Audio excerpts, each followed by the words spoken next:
ಬರದ ನಾಡಿನಲ್ಲಿ ಗೋಡಂಬಿ ಬೆಳೆದು ಇಂಜಿನಿಯರ್ ಅಶೋಕ್ ಅವರು ಕೃಷಿಯಲ್ಲಿ ಹೊಸ ಅಧ್ಯಾಯ ಪ್ರಾರಂಭಿಸಿದ್ದಾರೆ.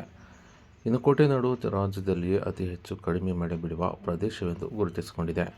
ಜಿಲ್ಲೆಯ ಜನ ಇತ್ತೀಚೆಗೆ ಹೊಸ ತೋಟಗಾರಿಕೆ ಬೆಳೆಗಳಿಂದ ಗಮನ ಸೆಳೆದಿದ್ದಾರೆ. ಅಡಿಕೆ, ತೆಂಗು, ದಾಳಿಂಬೆ ಬೆಳೆಗಳ ಜೊತೆ ಈಗ ಗೋಡಂಬಿ ಬೆಳೆಯೂ ಸಹ ಈ ಭಾಗದ ರೈತರಲ್ಲಿ ಭರವಸೆ ಮೂಡಿಸಿದೆ. ಇದಕ್ಕೆ ಉತ್ತಮ ಉದಾಹರಣೆ ಚಳ್ಳಕೆರೆ ತಾಲೂಕಿನ ಅಬ್ಬೇನಹಳ್ಳಿ ಗ್ರಾಮದ ಯುವಕ ಅಶೋಕ್ ಅವರು.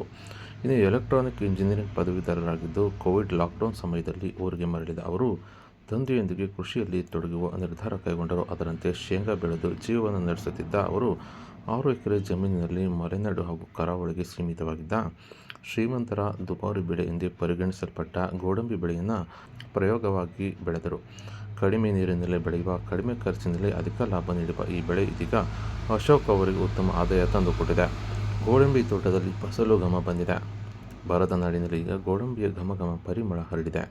ವಿಶೇಷವೆಂದರೆ ಅಶೋಕ್ ಅವರು ಕೇವಲ ಬೆಳೆ ಬೆಳೆಯುವುದರಲ್ಲಿ ಮಾತ್ರ ನಿಲ್ಲದೆ ಗೋಡಂಬಿ ಬೀಜ ಸಂಸ್ಕರಣಾ ಘಟಕವನ್ನು ಪ್ರಾರಂಭಿಸಿದ್ದಾರೆ. ತಮ್ಮ ತೋಟದ ಜೊತೆಗೆ ಇತರ ರೈತರು ಬೆಳೆದ ಗೋಡಂಬಿಯನ್ನು ಸಹ ಖರೀದಿಸಿ ಬೀಜ ಸಂಸ್ಕರಣೆ, ಗ್ರೇಡಿಂಗ್ ಮಾಡಿ ಮಾರುಕಟ್ಟೆಗೆ ಪೂರೈಕೆ ಮಾಡುತ್ತಿದ್ದಾರೆ.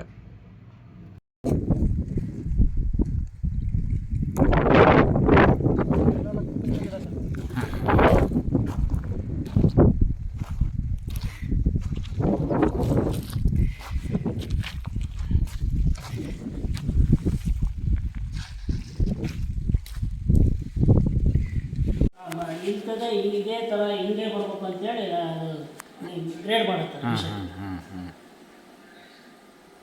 ಅದು ನಾವು ತಿನ್ನೋದಕ್ಕೆ ಯಾವ ರೀತಿ ನಾವು ಮನುಷ್ಯನ ಸ್ಕ್ಯಾನ್ ಆಗುತ್ತೋ ಆ ರೀತಿ ಸ್ಕ್ಯಾನಿಂಗ್ ಮಿಷಿನ್ ಸರ್. ಆಗಿರೋ ಸ್ಕ್ಯಾನಿಂಗ್ ಆಗಿರೋ ಬೀಜ ಹಾಂ ಸರ್, ಆ ರೀತಿ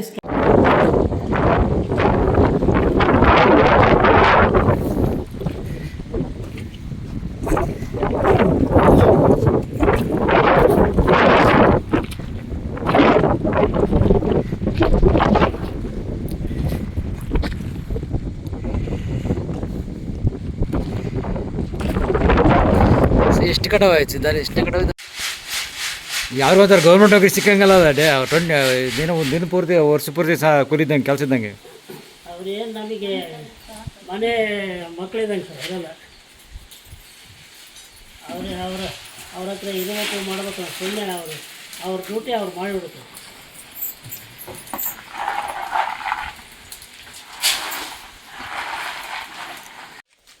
ಹೇಳ್ರಿ ಅದ್ರ ಬಗ್ಗೆ ಮಾಹಿತಿ ಹೇಳ್ರಿ ಸರ್. ಇದು ಬಾಯ್ಲರ್ ಸರ್. ಸ್ಟೀಮಿಂದ ಇದನ್ನು ಬೇಯಿಸ್ತೀವಿ.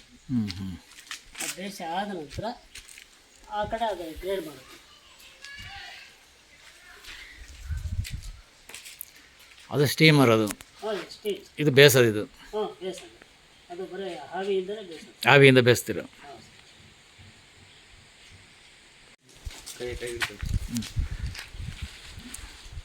ಆ ಸಿಪ್ಪೆನ ಏನು ಮಾಡ್ತೀರ ಅದನ್ನ?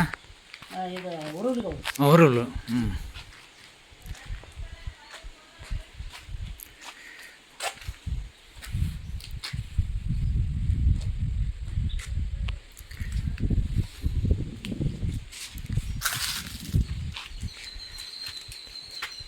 ನಮ್ಮ ಹೆಸರು ಅಶೋಕ್ ಅಂತ ಹೇಳಿ, ಕೊರಡಿಹಳ್ಳಿ ಅಬ್ಬೇನಹಳ್ಳಿ ಗ್ರಾಮ ಪಂಚಾಯತಿ. ಕ್ಯಾಶ್ಯೂನಟ್ ಪ್ಲಾಂಟೇಶನ್ ಮಾಡಿದ್ದೀವಿ. ಕ್ಯಾಶ್ಯೂನಟ್ ಪ್ಲಾಂಟೇಶನ್ ಜೊತೆಗೆ ನಾವು ಕ್ಯಾಶ್ಯೂನಟ್ ಪ್ರೊಸೆಸಿಂಗ್ ಯೂನಿಟೂ ಇದೆ. ಒಂದು 6 ಎಕರೆ ಇದೆ. 480 ಗಿಡ ಇದ್ದಾವೆ. ಈ 480 ಗಿಡ ಈಗ 18 ತಿಂಗಳಾಗಿದೆ. ಆಲ್ಮೋಸ್ಟ್ 15ರಿಂದ 18 ತಿಂಗಳಾಗಿದೆ. ಎಲ್ಲ ಫ್ಲವರಿಂಗ್ ಸ್ಟಾರ್ಟ್ ಆಗಿದೆ. ಇದ್ರ ಬಗ್ಗೆ ಎಷ್ಟು ಆದಾಯ ಏನು ಮಾಡಿದ್ದೀರಾ? ಆಮೇಲೆ ಈ ಡಿಸ್ಟೆನ್ಸ್ ಬಂದು ಈಚ್ ಗಿಡದಿಂದ ಗಿಡಕ್ಕೆ ಅಥವಾ ಸಾಲಿಂದ ಸಾಲಿಗೆ 25 ಅಡಿ ಇದೆ. ಒಂದು ಎಕರೆಗೆ ನಿಮಗೆ ನಾನು ಮಿನಿಮಮ್ ಅಂದರೆ 80-85 ಗಿಡವರೆಗೂ ಅಂದಾಜಾಗಿ ಗಿಡ ಬರುತ್ತೆ ನಿಮಗೆ. ಸೊ ಕಂಪೇರ್ ಮಾಡಿದಾಗ ನಮ್ಮ ಈ ಬರದ ನಾಡಿಗೆ ಅಂದರೆ ಲೈಕ್ ಶೇಂಗಾ ಎಲ್ಲ ಬೆಳಿತೀವಿ ನಾವು. ಈ ಕೆಂಪು ಸಾಯಿಲ್ ಇದೆಯಲ್ಲ, ಇದಕ್ಕೆ ತುಂಬ ಕಂಪ್ಯಾಕ್ಟಾಗಿರುತ್ತೆ. ಚೆನ್ನಾಗಿ ನಿಮಗೆ ಹೀಲ್ ಬರುತ್ತೆ. ನೀವು ಶೇಂಗಾ ಎಲ್ಲ ಬೆಳೆಯೋದಕ್ಕಿಂತ ಇದು ಕಂಪ್ಯಾರಿಟಿವ್ಲಿ ಬೆಟ್ರು. ಸ್ವಲ್ಪ ಕಡಿಮೆ ನೀರು ಕೇಳುತ್ತೆ. ನೀರು ಎಷ್ಟು ಅಂದರೆ ನೀವು ಗಿಡ ಸಸ್ಟೈನ್ ಆಗೋವರೆಗೂ ನೀರು ಕೊಡಬೇಕು. ಸಸ್ಟೈನ್ ಆಯಿತು ಅಂದರೆ ನೀವು ನೀರು ಎಷ್ಟು ಕೊಡ್ತೀರೋ ಅಷ್ಟು ನಿಮ್ಗೆ ಇಳುವರಿ ಸಿಗುತ್ತೆ. ನೀರು ಹಾಕಿ ಕೊಡೋಕ್ಕಾಗಲ್ಲ. ಟ್ಯಾಂಕರ್ಲಾದರೂ ಸಸ್ಟೈನ್ ಆಗುತ್ತೆ. ಸರಿ, ಬೆಳೆ ಹಾಕಿದ್ಮೇಲೆ ಎಷ್ಟು ವರ್ಷ ಫಸಲು ಬರುತ್ತೆ ಸರ್? ಅದು 25 ವರ್ಷದವರೆಗೂ ಬೇಡಿಕೆ ಇದೆ. ಗೋಡಂಬಿ ಇದು ಈಗ ರೀಸೆಂಟ್ ಬಜೆಟಲ್ಲೂ ಹೇಳಿದ್ದಾರೆ, ಇಂಡಿಯನ್ ಕ್ಯಾಶು ಅಂದರೆ ಭಾರತೀಯ ಗೋಡಂಬಿನ ಗ್ಲೋಬಲ್ ಬ್ರ್ಯಾಂಡ್ ಮಾಡ್ತೀವಿ ಅಂತ ನಿರ್ಮಲಾ ಸೀತಾರಾಮನ್ ಹೇಳಿದ್ದಾರೆ. ಸೊ ಹಾಗಾಗಿ ಒಳ್ಳೆ ಬೇಡಿಕೆನೂ ಇದೆ. ನಿಮಗೆ ಮಾರ್ಕೆಟ್ಗೂ ಏನು ತೊಂದರೆ ಇಲ್ಲ, ನಾವೇ ಪರ್ಚೇಸ್ ಮಾಡ್ತೀವಿ. ಮಾರ್ಕೆಟ್ ರೇಟ್ ಇವತ್ತು 160 ರೂಪಾಯಿಂದ 180 ರೂಪಾಯಿ ಇವತ್ತು ನಡೀತಾ ಇದೆ ಕೆಜಿ. ಕೆಜಿ. 1600 ಕ್ವಿಂಟಲ್ 1600 ಉಂಡಿದು ಗುಂಡಿ ಗೋಡಂಬಿ.